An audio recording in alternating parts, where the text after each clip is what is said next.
What's going on, guys? Today we're taking a look at a plugin that I have wanted to do for a while, and I'm so excited to show it to you.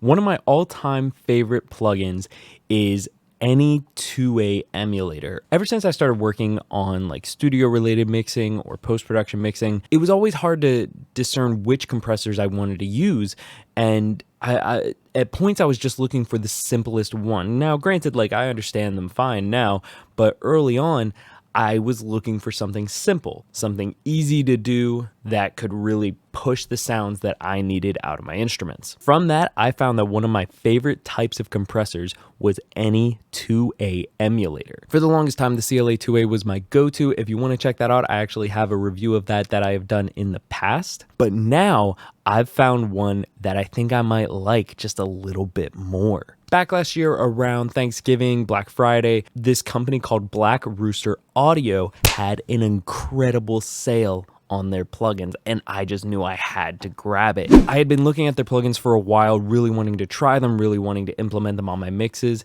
and it was finally an opportunity that I could afford to get them and add them on. In that bundle was a plugin that I had my eye on, which was the VLA 2A, a 2A emulator from Black Rooster Audio. So today we're going to take a look at it and see how it sounds. Before getting into the actual review, I just wanted to take the time to say thank you so much for watching.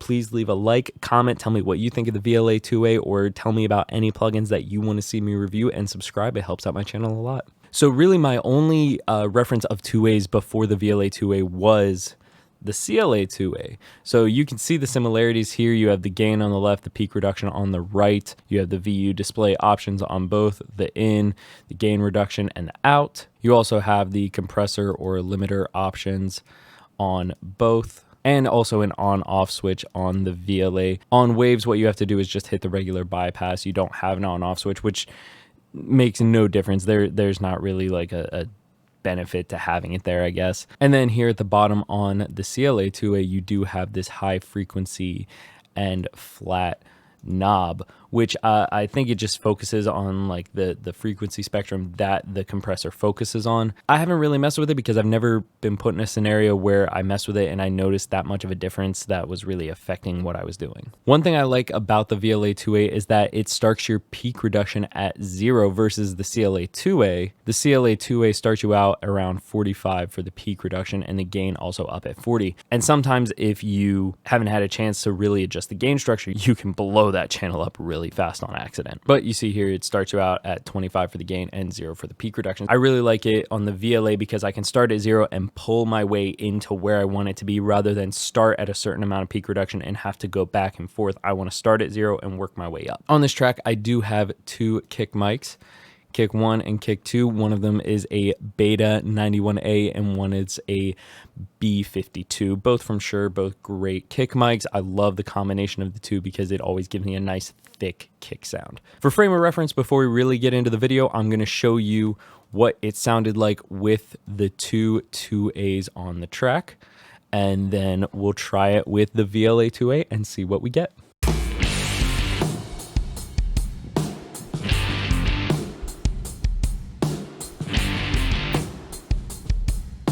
This is one of my favorite tracks that I've gotten for my drum mix. The drums that I got on this sound incredible and huge, and I just can't wait to see how it sounds with the VLA 2A. So what we're going to do is we're going to take the same settings that we have on the CLA 2A and apply them to the VLA 2A just to get the exact same sounds. And then if it's not quite how we want it, we'll address the VLA 2A to how we want it to be. So on both, for the gain, I was between 40 and 45.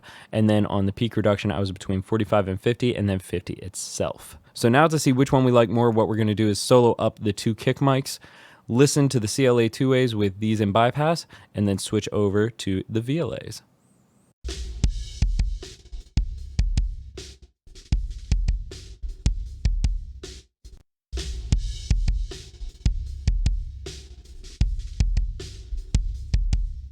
So personally, and this could just be me hearing things, not actually being able to listen critically. I think the VLA 2A in these settings give me a little bit more low end, but that could be due to the fact that the peak reduction doesn't hit quite as hard on the VLA as it does the CLA. I'm gonna hit play again and you'll notice that the gain reduction comes down and it stops a lot higher than the CLA 2A. So the CLA 2A is slamming it harder than the VLA.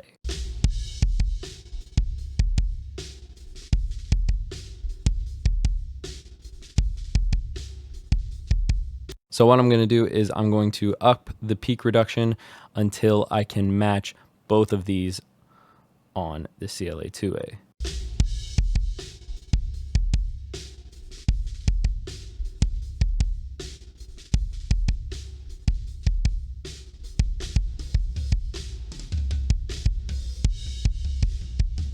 Now I'm going to switch to the output, see where my output was on the CLA 2A, and then adjust that to be the same on the VLA.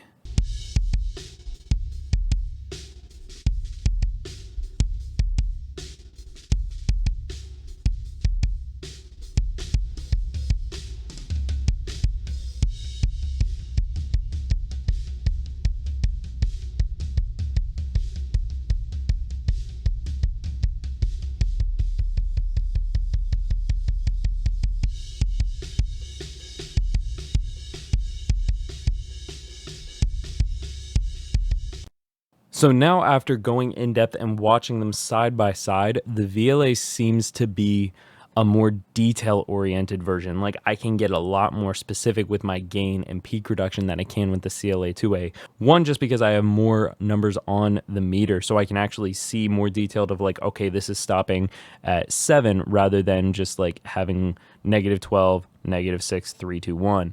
I have 20, 10, 7, 5, 3, 2, 1. I have a lot more on the actual metering side to be more accurate with any reduction and then output that I have. So now that we've taken a look at it on the kick, what we're gonna do is come over to my rack and my floor tom.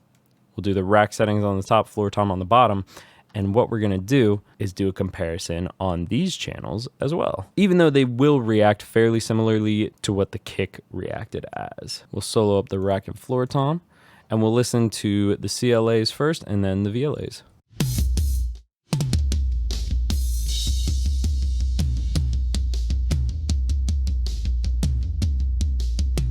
And now we'll set the CLAs to bypass and go with the VLAs.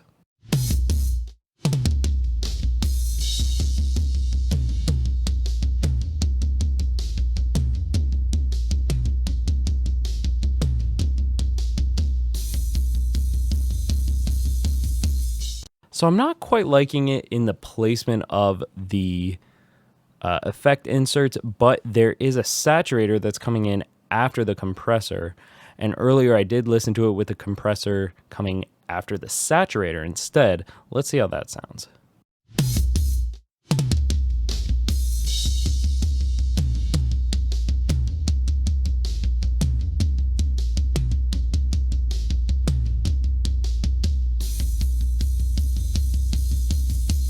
That sounds super thick. I love the poignant attack and thick low end that's coming in underneath. Those are some really good toms. Personally now, I think the VLA 2A is a slamming compressor. I still love the CLA 2A and I'm gonna use it in sessions still, but that VLA 2A, it might be taking up a new spot on the starting roster. Be sure to check out the VLA 2A on Black Rooster Audio's website. I'm gonna have a link down below for you. Shout out to Black Rooster Audio for creating such an amazing plugin.